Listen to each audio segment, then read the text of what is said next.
Isn't this show good? Oh my God, it's so awesome. I'm hooked. You know, Shohreh, Academy Award nominee for The House of Sand and Fog, an Emmy winner for House of Saddam. She wrote her autobiography in 2013. So let's bring her out. Shohreh Aghdashloo. Hi, everyone.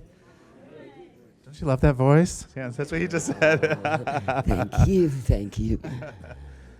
First of all, I'm so glad I said your name well. I think I got said you did well. a great job. Okay. But even if you were going to butcher it, I wouldn't even mention it. But I want to know. It's a hard name. Let's to be honest with you. But what does it mean? What does the name actually mean? The White Stone. The White Stone. I never forget the day of the Oscars. I was warned about this beautiful lady, Joan Rivers. He said, she's going to be tough on you, be careful. She was amazing. She was so nice. She had done her homework. She knew exactly who I was. She was very excited when I got on the red carpet. She called me and she said, Shohreh, come here. Here comes Mrs. Aghdashloo. Which in Farsi means contaminated with urine. So, the White Stone turned into contaminated with urine. But it's fine. It's fine. People don't know what it means, except for Iranians. For months, they were sending me emails. Why didn't you say anything? I was like, okay, we're entitled to make mistakes. And as Thomas Edison puts it, the good things about mistakes are that they don't have to be permanent. So that's fine. Yeah. Well, let's kind of start at the beginning. You know, we've been watching your work for so long now, but when did acting kind of come into your life? You grew up in Iran. Talk about just how did acting come into your world? I was 7 or 8 years old. I started mocking the members of my family. It started with that first. My uncle hated it. He sent a message to my mother asking me not to do him. And my mother said, don't do your uncle. Do your aunts, but not your uncle. And I said, because I do a good job. And she said, well, stop it, Shohreh. But I started thinking seriously about it when I was 16 years old. My cousins, 6 of them, very much like Sense and Sensibility or Pride and Prejudice. They lived in the Caspian Sea. We all went to see Gone with the Wind.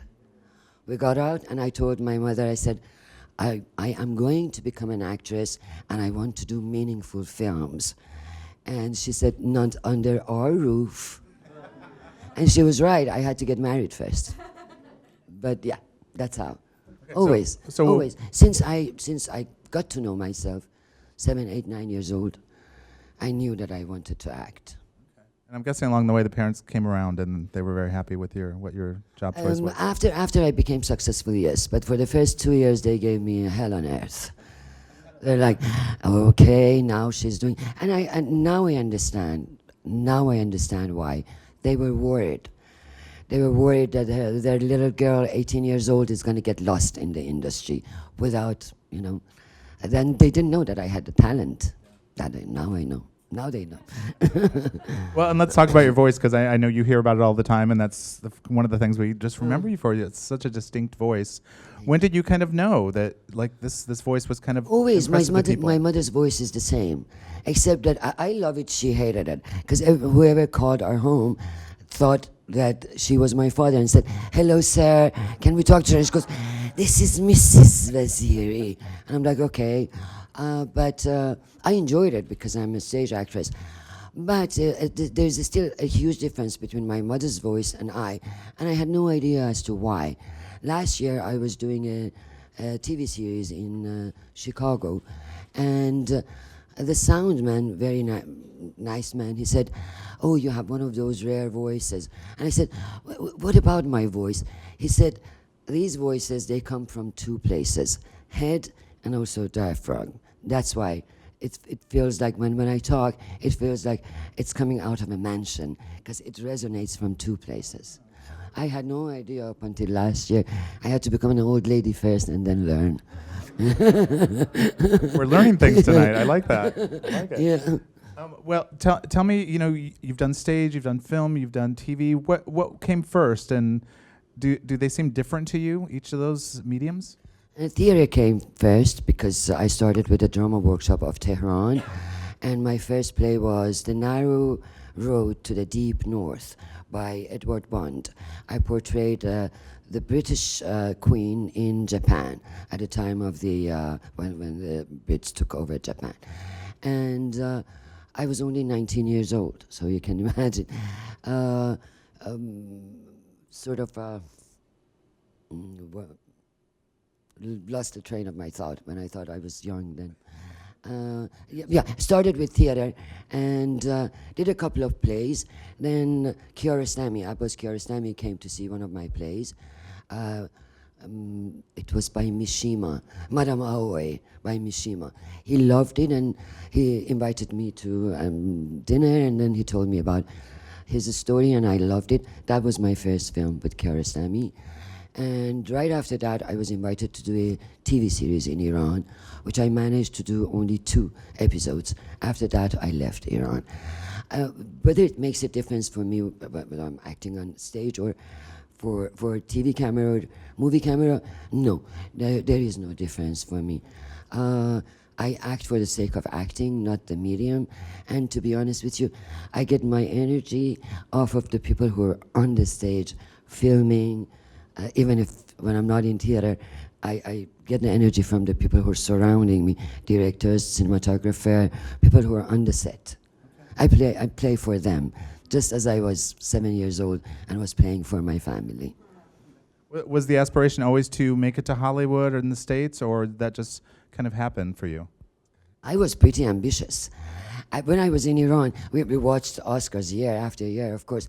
Never imagined myself in one of those. But when I first came to Los Angeles, 83, I gave an interview to an Iranian radio station. The guy says, you're in Los Angeles now. Do you want to go to Hollywood? I said, yes, definitely. That's my plan. And what do you want to gain? I said, Oscar. I want an Oscar. And when I was nominated, this guy called me and said, remember you were so ambitious? You've thought thoroughly about this before almost 20 years. Yeah. So, yeah. It's good to be ambitious when you're an actor or when you're in show business. That gives you a drive that is, it's like a rush into your adrenaline. It's really good. Tell me about when you were just learning about acting. What was the process you were learning, whether it was Meisner or something else? What was it, and what talk I about? never learned acting.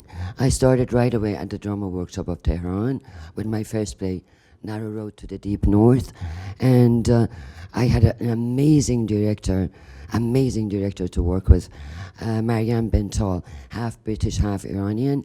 She took me through, she told me, she taught me bits and pieces here and there.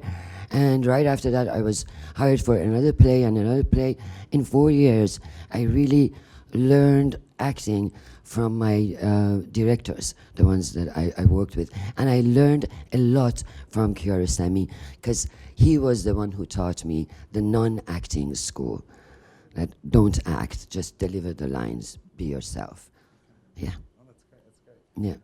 And I think everybody here probably knows you mostly from drama, but just talking to you backstage, you're quite funny. I am and funny. You have done some comedy, but talk about that. Like, would you like to do more comedy? Have you done more early on? I love to do comedy. They don't trust me. For some odd reasons, they don't give it to me. Every time I go for meeting and greetings, when I enter the room, people are like, hello, Mrs. Aghdashloo, so nice to meet with you. An actor with your gravitas, thank you, sir. 10 minutes into, they're like, ha, ha, ha, ha. You are funny. And I'm like, I am, but you guys don't trust me. You just keep throwing tragedies and dramas at me.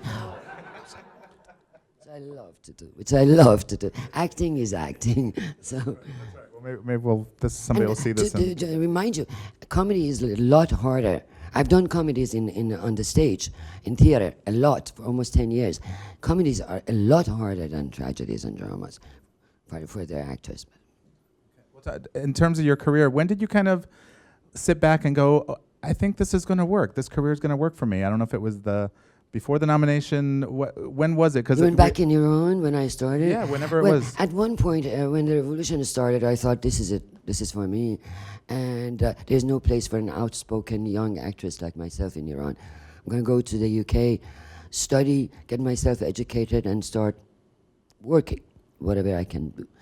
So I studied political science, international relations. Got my BA in '83. But that little actress in me wanted to act. So I started acting again again on the stage with an Iranian director who had an amazing play about the refugees in London, in the UK.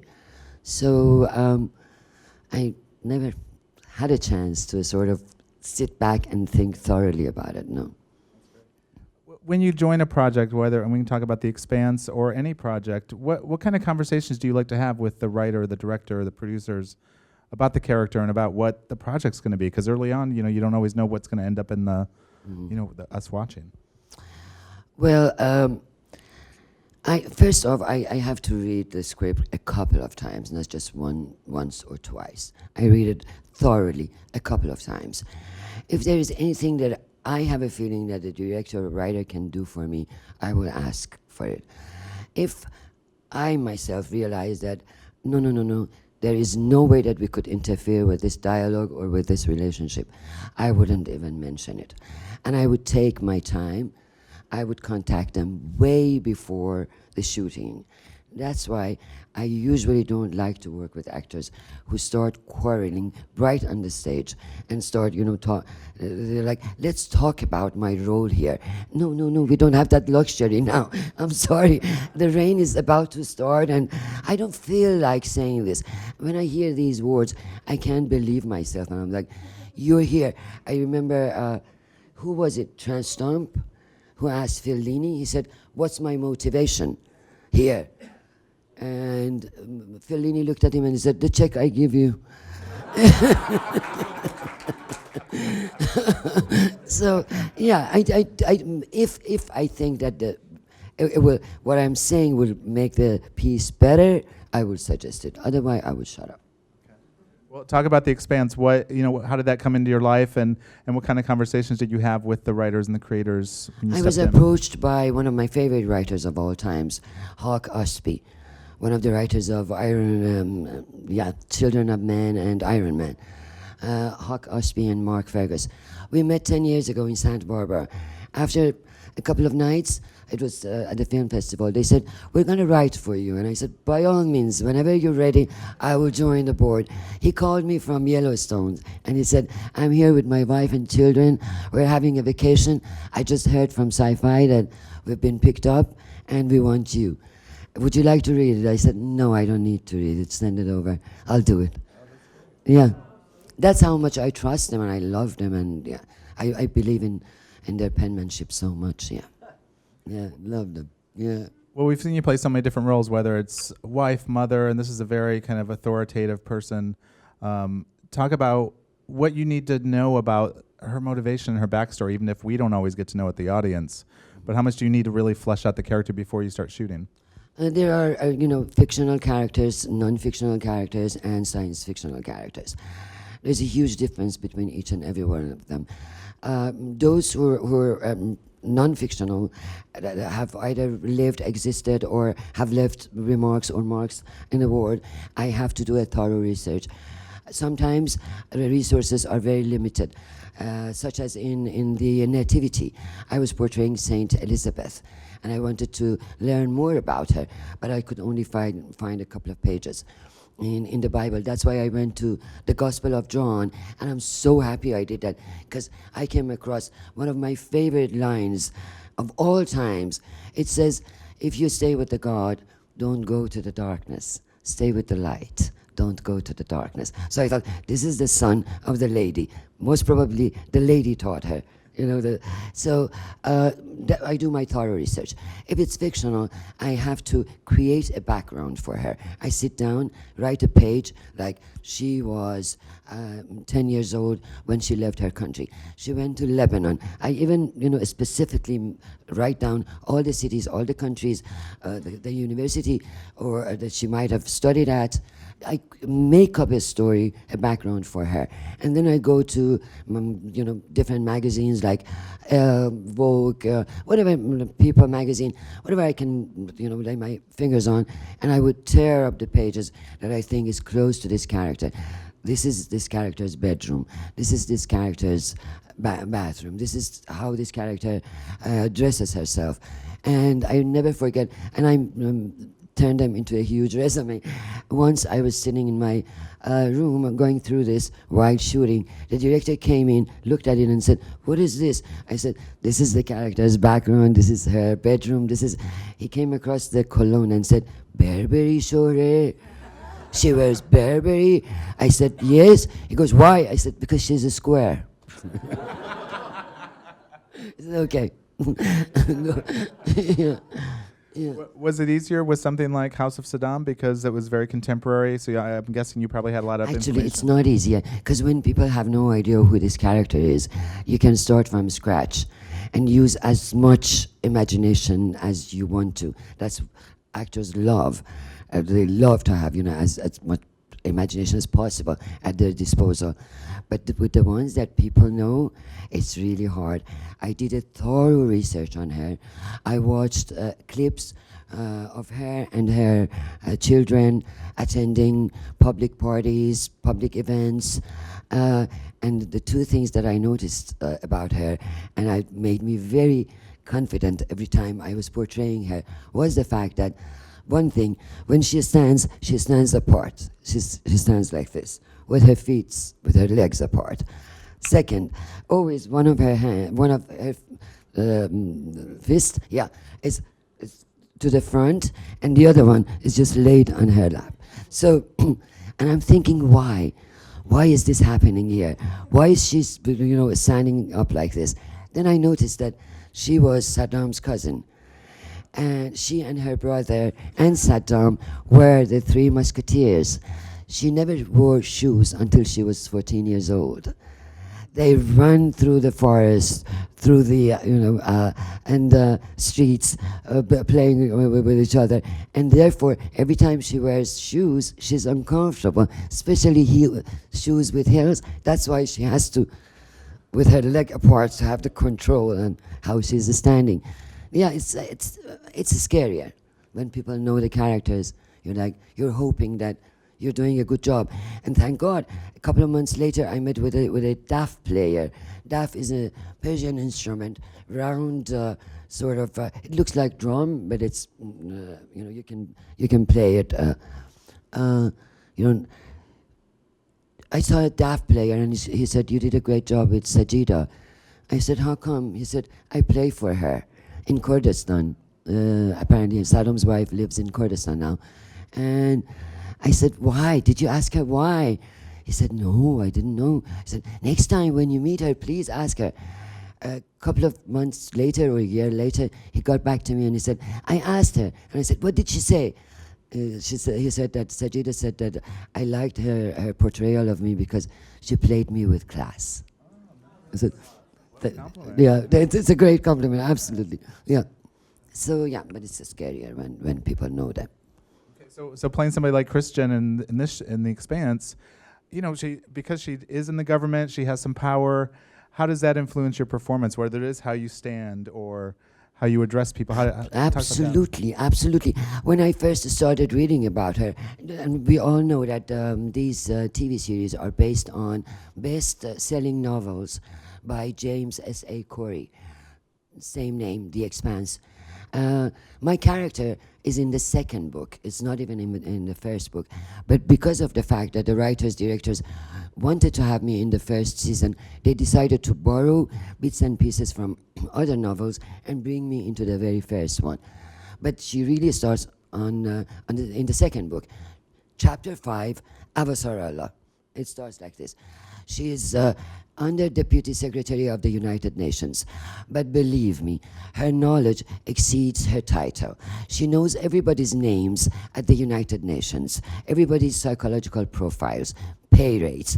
She even knows who is sleeping with whom. And I'm like, wow, this woman.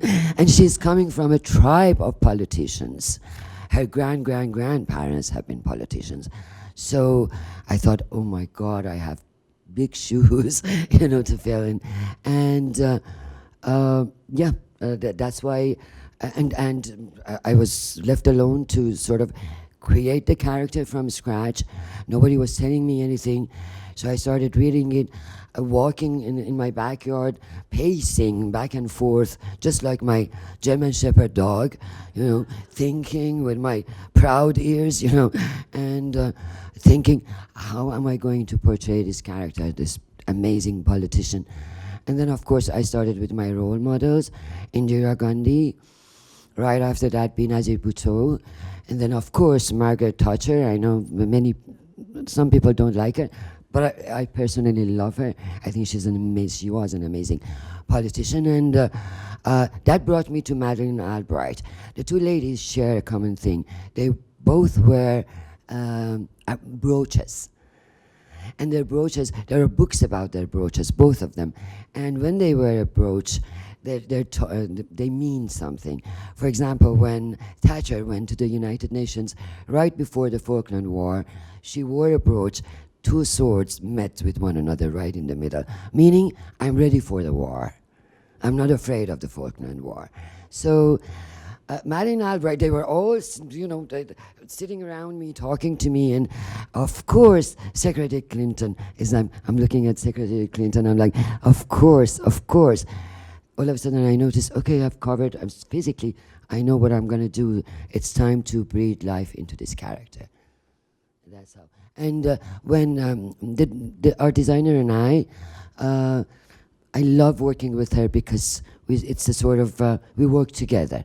It's not like I work on my own, she works on her own. We both believe in collaborations, which is very important when it comes to artistic world.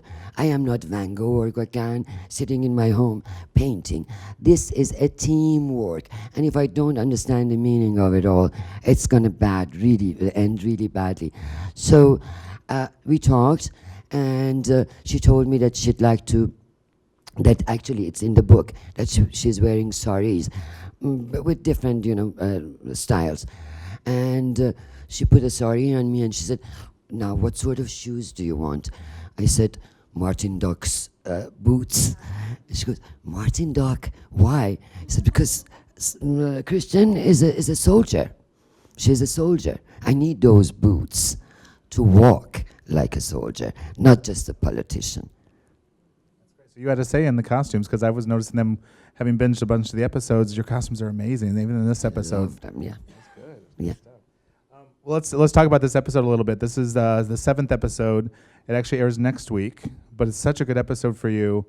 And as I told you backstage, as soon as I saw Frances Fisher walk out of that house, I was like, oh, these are going to be good scenes. Yeah. Talk about Frances Fisher, because I think you know her. She's a dear friend of mine. Frances and I worked on House of Sand and Fog almost 10 years ago. We didn't have a scene together, but we met in the corridors and for a while, and one day we turned to each other and said, let's go have some coffee. Guess what? We were born on the same day, same time, same year.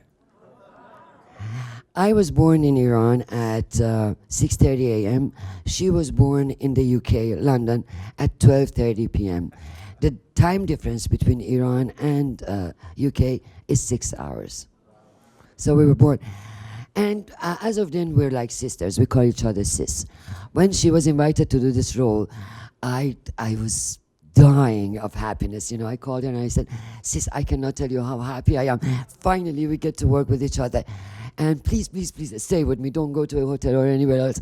Let's just stay together, run lines together, have fun.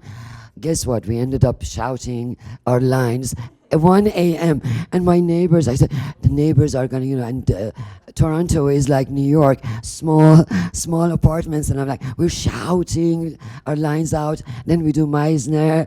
And then we start running around and saying our lines. We really had fun. And I really enjoyed working with her.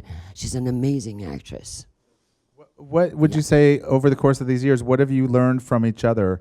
Because you're both amazing actresses, and when you finally get to act together, you still might bring your own different styles to them. But talk about just actually shooting, these scenes that we saw in this episode. It was interesting. After we did the first scene and first scene.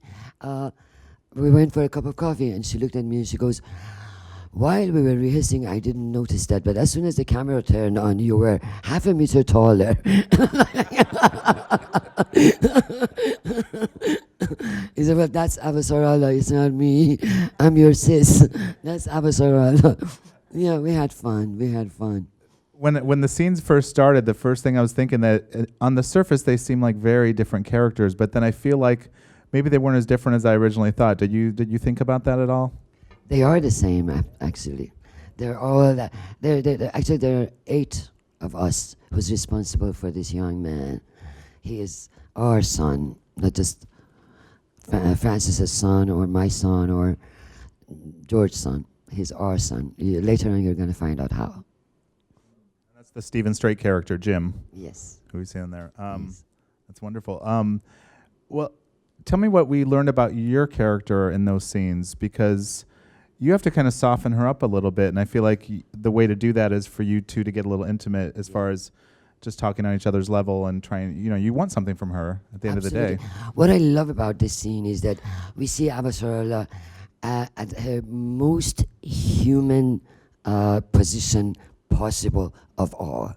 Here she is as a dear friend, old friend, a woman to woman, talking about their sons. She couldn't get more human in this scene. And I love the first scene for the fact that Avasarala kicks the door open. First, at the first scene, but when it starts, she's playing with her grandkid and giggling, and immediately she's going to interrogate a belter who's been carrying stealth ship parts and parcels. So, yeah, it's amazing when you work with a friend, with someone whom you can truly have interact. Because acting is really about interacting. Some people even make a huge mistakes. They think it's about them coming in, deliver the lines and leave with their entourage. But it's not about acting. It's about interacting. That's where you become something, people would like to follow your work or see your work because, they know that you're an actor. Yeah. Is it safe to say, we hear her, Christians, she lost her son. And we heard that brought up a couple times in the course of these episodes. Yes. How much of that is sitting with her at every moment of every day? I guess every moment, every day. I haven't lost a son, thank God, but I am a grandma's kid. And she was the one. My mother was too young when I was born. She didn't know what to do with me. She was 20 years old. So I took me to grandma's, and soon enough, I turned into grandma's kid because my mother was an avid reader, and all I heard when I was a child was Daphne, Charlotte, and Emily. And who do you think these ladies are? Bronte's sisters. That's how my mother, lived. Still, you give her a 600 pages book, she finishes it in. She's now 84 years old. Finishes it in 1 week. And then, of course, a moviegoer. She loved going to these movies, classic, films. So there's not a single day that I do not think of my grandmother and her teachings. There is not a single day. Somehow, one way, here or there, I remember that she was telling me that every time you see someone is drowning, look at the person's face. If it's blue, do not try to help. The person will take you with them to the bottom of the ocean. It's a metaphor for not getting close to people who are not right for you. There's not even a single day that she does not come to my mind, let alone imagine a son whom most probably she was waiting for to become the governor of the earth. Beautiful. Well, some good news. The Expanse is coming back for a second season, if you guys didn't know. So it's coming back. Thank you. It's done really well for Syfy, and Syfy's putting out so many good shows, but this is definitely one of their best ones yet, I think. Yeah. We're very happy about it, yes. I want to ask you a little bit. You wrote your autobiography in 2013. That's when it came out. Yes. Talk about that process, because I know when you're doing that, you have to kind of relive a lot. Yeah, there it is right there. Yes. You have to relive a lot of your life, maybe things you haven't thought about, or maybe things that you have. I did actually, and I had to call my ex in Iran, in Tehran, asking him question. How long did it exactly take us to go from Tehran to Istanbul? And he said, oh, Shohreh, you're asking these questions after 35 years.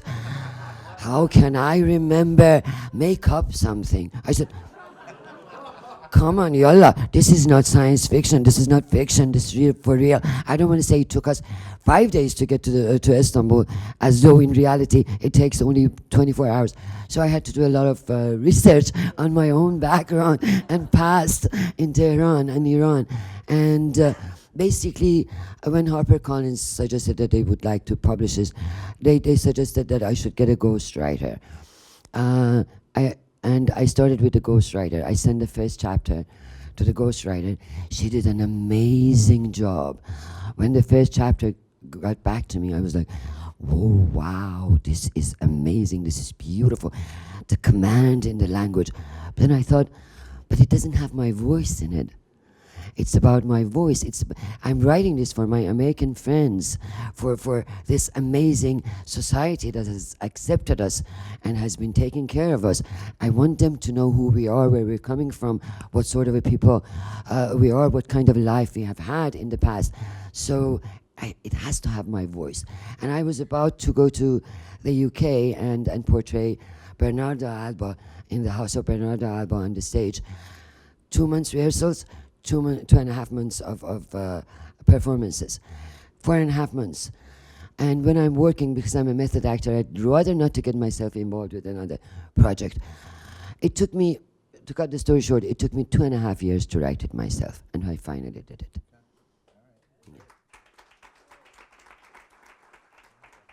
We have a couple of questions from the audience. We're going to send your way. Kenwa Lee? Back there, okay.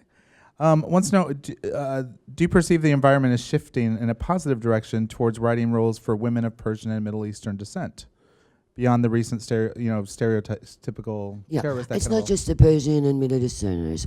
It's about women in the world now, all of us. And we see more and more portrayals of us, especially as strong female characters. I remember 10 years ago, I was at a panel, Women in Film, I believe it was, and I was asked as to why we don't see more powerful women on the silver screen. And I said, I'm still saying it, that life imitates art, art imitates life. In order to be able to see more strong female characters, we need to have more strong female characters in real life, and therefore we can bring them to the silver screen. That's how. Thanks for the question. Oh, you were there. Oh my God. Do I remember? It was 10 years ago. I have a good memory then. Thank God. I still have it. I still have it. Well, this being a sci-fi show, there's a lot of technical challenges. So I have a question from, there's no name, but talk about the fact that, there's technical challenges. You're doing probably some green screen work, and you're not in the spaceships and My things. character is the only one who's not doing any CGI. And to be honest with you, when you hear science fiction, you think a lot of CGI. But there isn't a lot of CGI in this one. The space shuttle is practical. Every button, everything is there. People, those guys in the space shuttle don't have to pretend it. It's practical. It's been built from scratch. Very little CGI. My character does not have any, so far, has had not any scenes with CGI or green screen. But it's amazing. I did it in X-Men, if you recall, when I was portraying that crazy professor who was trying to change mutants into human. And my argument was that, why are we doing this? Why are we, because mutants are advanced people, why don't we change human into mutants? And he said, Stanley has already thought about it. We don't want you to think about it. Don't overthink it.